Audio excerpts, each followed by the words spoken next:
Gudoomiyaha aan weli xilka wareejin ee maamulka gobolka Hiiraan Cali Maxamed Caraale oo shir jaraa'id gelinkii dambe ee maanta bahda warfidiyeenka aqalka gobolka ugu qabtay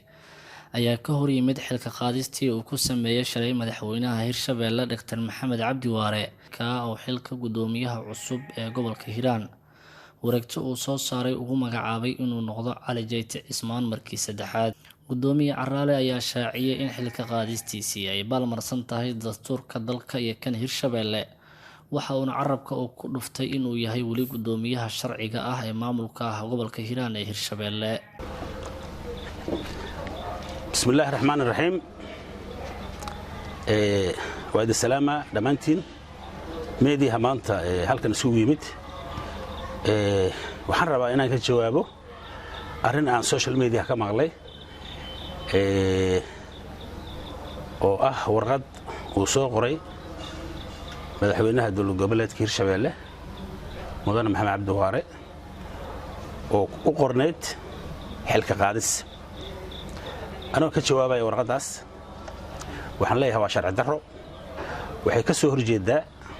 dastuurka u yaala dalka iyo kan dowlad goboleedka Hirshabelle sababtoo ah mar haddii la gaaro campaign iyo 6 bilood ugu dambeysay dowladnimada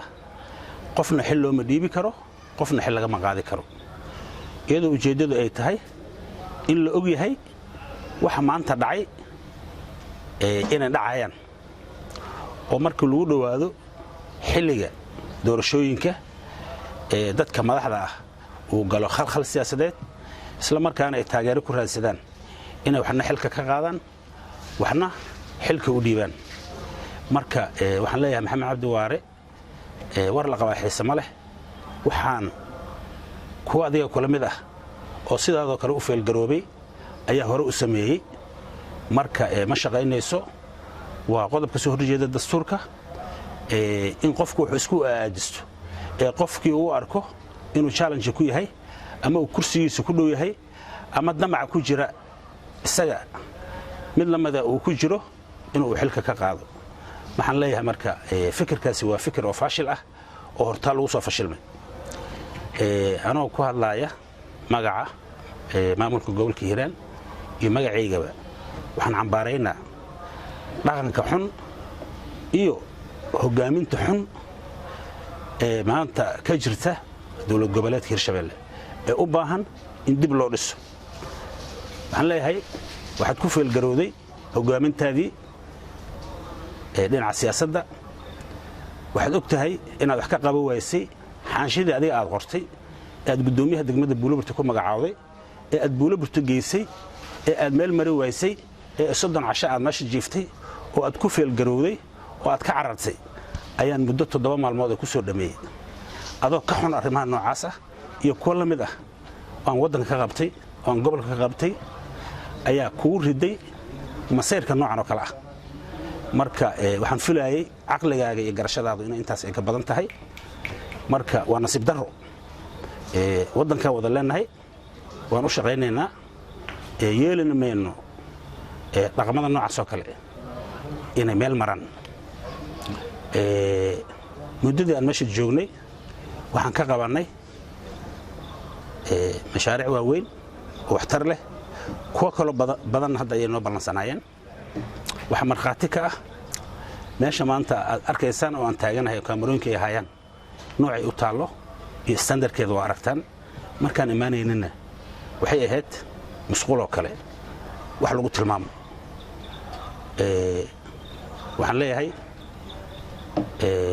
si degdeg ah ha loo helo dhismo cusub ee dowlad goboleedka Hirshabelle ha loo soo gurmado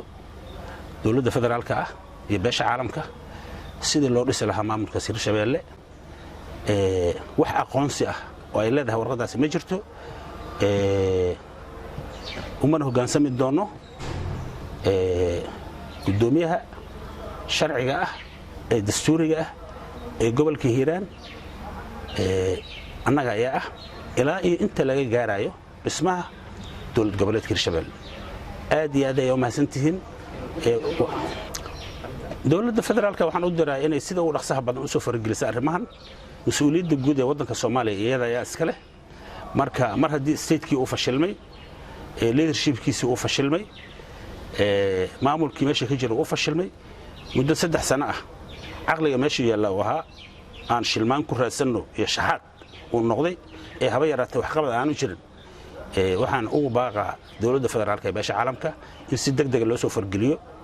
dawlad goboleedka Hirshabeelle sidii maamul loogu sameyn lahaa xilka qaadisteeda muddo gudoomiye waxa ku tilmaamtay ama ku sheegtay in tahay dastuurka dalka iyo kan dawlad goboleedka Hirshabeelle baalmarsan dastuurka Hirshabeelle qodobka qoraya ama farqadaysa sheegaysa in gudoomiyaha gobolka xilka aan laga qaadi karin markii madaxweynaha madaxweynaha 5 bil 6 bil iyo wax la mid ah ka dhiman tahay haddii aad nala wadaagi karto oo aad saawaysan dastuurada dhan waa isku wada qaynuun waay dastuurka Hirshabeelle wuxuu ka yimid dastuurka dawladda Soomaaliya waana sharci caalami ah oo dunida dhan laga wada aqoonsan yahay Soomaaliya dhan laga wada aqoonsan yahay oo looga soo horjeedo dictatorshipka marka qodobkaas waa qodob dastuuri ah oo runtii u heelanaya geedi socodka doorashooyinka sidaad ogtihiin shalay waxa ku dhawaaqay wakiilkii rasmiga ah dastuurka dawlad goboleedka Hirshabeelle gudoomiyaha baarlamaanka isaga ayaa ah ninka ilaaliya dastuurka saad maqlayseen shalay asaga ku dhawaaqay inuu qodobkaasi uu yahay qodob dastuuri ah oo jaban xalinta xiisad siyaasadeed oo ka taagnay degmada Buulo-Burde oo gudoomiye Caraale uu xaliyay muddo 8 bil ku dhow kadib in madaxweyne Waare uu kaga cabsaday gudoomiyihii gobolka Hiiraan ee xilka uu ka qaaday Cali Maxamed Caraale inuu isu soo taago xilka madaxweynaha Hirshabeelle iyo hogaaminta wanaagsan ee gudoomiyaha xilka laga qaaday ee gobolka Hiiraan Cali Maxamed Caraale ayuu sheegay in ay ka mid ahayd qodobada xilka looga qaaday wallaahi kulli dagaalka rasmiga ah madaxweynuhu wuxuu bilaabay markii aan Buulo-Burde ka soo noqday isagoo ujeedadiisuna ay tahay inuu markasta uu gobolka keeno nin isaga aan u arkin inuu khatar siyaasadeed uu ku yahay nin ka dambeeya ama ka liita isaga oo loo dirshiibnidiisana wada taqaanaan marka arrintaas marka waxay keentay cabsi gashay isaga oo cabsi runtii wuxuushnimo ah marka arrimahaas way jiraan waa arrimo sax ah waay cabsi badan way gashay wadankana waa la wada leeyahay anna ambition hortiis ayaan qabay siyaasadana waa uga soo horreeyay hortiis ayaan ka shaqayn jiray marka arrimahaas way jiraan ugu dambeyn gudoomiye Cali Maxamed Caraale waxaan weydiiyay mar haddii magacaabistiisii uu ka dhashay khilaaf xoogan saraakiilna ay ku dhinteen in mar kale diyaar uu yahay in xilka qaadistiisay mar kale iyana dhiig uu ku daato waxa uuna ku jawaabay waa mahadsan tahay runtii waa su'aal muhiim ah waay annagu mar walba waxaan diyaar u nahay inaan ilaalino dastuurka waxaan u taaganahay danaha iyo dastuurka dadka aan matalo gobolka Hiiraan inaan ilaaliyo diyaar uma ihi ummadeenna in la baabi'iyo diyaar uma ihi in Hiiraan la kufsado arrimahani waa kufsi waay ninka maxaan ku rahdaa leaderka u ahna waa nin shilmaan oo uma muuqato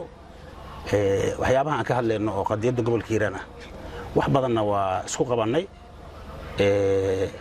dadkana markhaati ayay ka yihiin marka anigu waxaan diyaar u ahay inaan u taagnaado maslaxada iyo danaha gobolka Hiiraan ilaa inta aan maxaan ku rahdaa aan joogo iyo intaan nafta aan qabo Maxamed Ibrahim Siyaad Kalson TV Beledweyne